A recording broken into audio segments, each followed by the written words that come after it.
Hey guys, I'm gonna continue the series. Um, I'm starting to realize that I'm showing unhealthy symptoms. I'm starting to sundown and do stuff like that, and dementia and Alzheimer's doesn't run in my family, it gallops. So I want to get this out before something horrible happens because, um, like I said, just last month I was hospitalized because I tried to overdose, and I see myself getting worse again. Um, I want to get this story out there, okay?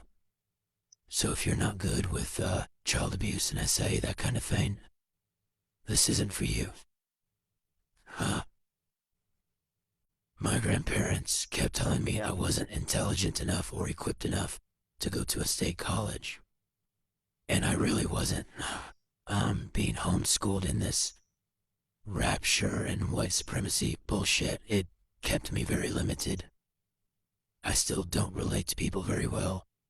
I can express myself well, but I'm not good with small things, and I'm not good with social. Because you grew up in a family where you could have friends over. You grew up in a family where you didn't have to worry about a hand beating the shit out of you for not eating fast enough.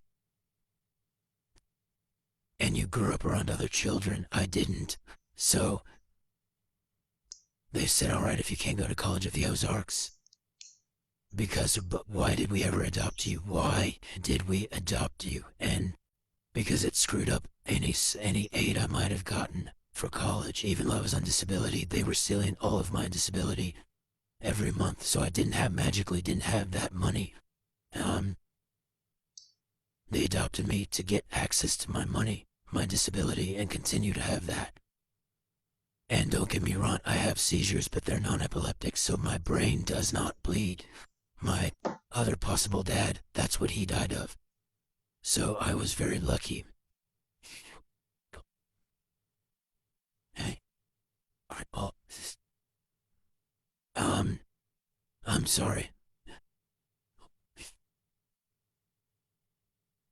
So it was, I was now being blamed for them adopting me. And they said, okay, you can't go because, again, they were in Branson, Missouri, and I was supposed to go to school in Hollister, which, if this is Branson and this is Hollister, they're right there. It was like I think it was a 6-minute drive to my parents' condo where they were supposed to be living. And if you remember, I was supposed to be the one that took care of them in their old age. I was supposed to be the savior of the family. So I had to be close to them because, again, they were getting older and everyone else was in Texas. Why they wanted to move to Branson, Missouri, I still don't understand. They griped about the traffic. They griped about how expensive everything was. They griped about how far it was. They griped about the price of everything. I don't know why. Shh. But all of a sudden they said, what about Springfield, Missouri? We found a college. It is Evangel University. And if you want to come after me, Evangel, be my guest. Because I got assaulted more on that campus than anywhere else but my home. And I'm counting 2 to date.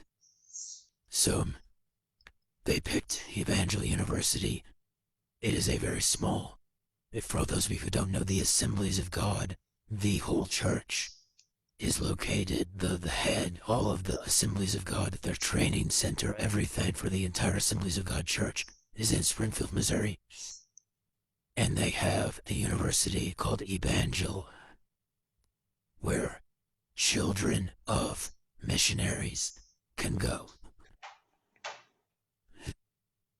I'm not going to go into all of it, but let's just say within the first 3 days, like you're required to attend chapel. And my brothers were like, cut your hair off, get, just something manageable, because you're gonna be running from class to class. You're gonna be, that's what my possible dad told me.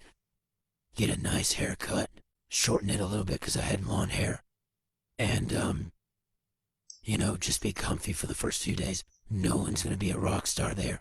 Just go and get with it because this is going to be your first time away from home. I didn't know that you had to go to chapel 4 days a week. At least it was either 3 or 4 days a week.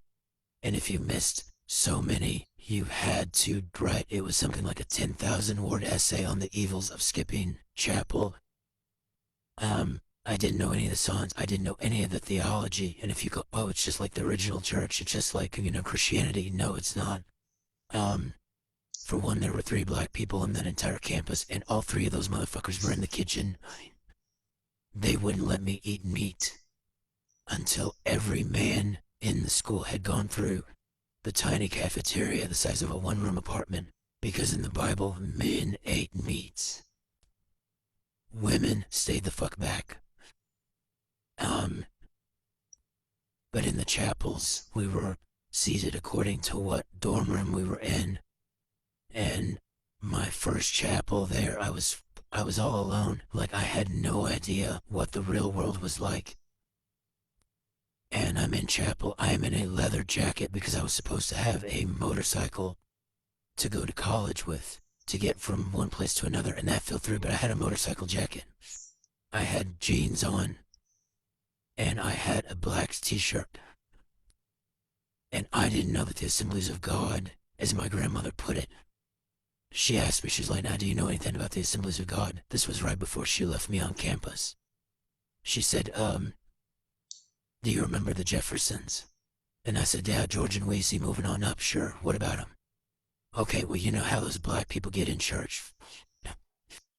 She's doing this in the church, on campus. I'm like, Ma, stop. Yes, I know, they'd like to worship. Okay, they're the same here. Just fake it, okay? Do not get into trouble. You compare the Assemblies of God to George and Weezy Jefferson going to church. How the... So, my first chapel there, everyone's getting to know everybody. I am the only one in jeans. Everyone else was in pantsuits and pastels. I'm there in a black because I had just moved in the dorm. I was in jeans, my brand new, I got 1 pair of shoes a year, and I was in my brand new boots. And I was in a black t-shirt and my motorcycle jacket. And the pastor's up there singing and yada yada, and everyone is well, my brother has epilepsy. When I hear that I immediately reach out and try to grab the person because I thought, oh my God, they're gonna swallow the tongue. Epilepsy, get out in the ER. And someone grabbed me by the back of the hair and said, get off. They're having a divine message. And I had never heard that before. And I said, oh my God, it scared me. It scared me. Because they're on the ground doing this hubble, and if you do that shit, please stop. It's not helping, it's scaring people, and you're not getting any fucking divine. Ooga booga, go read the book Survivor by Palahniuk. You'll realize all of that shit's been tricked into your mind and how it outlines it. And all of a sudden, after I reach it, because the auditorium is tiny, the entire university has 2,000 students. This place is tiny. So after I reach out and I grab that person, and this woman grabs my hair and pulls me back, the preacher screams, and I've never forgotten the scream. He screams, stop the music, and the music stops. And he said, do you feel it? Do you feel it? There's a presence here. I feel it. No one leaves till we find it. Lock the doors. And immediately, I heard the auditorium doors lock, and I have never been so terrified in all of my life. All these doors locked, because it's a 2-level church. And I'll never forget him screaming at the top of his lungs, find it. And that was the beginning of my first assault.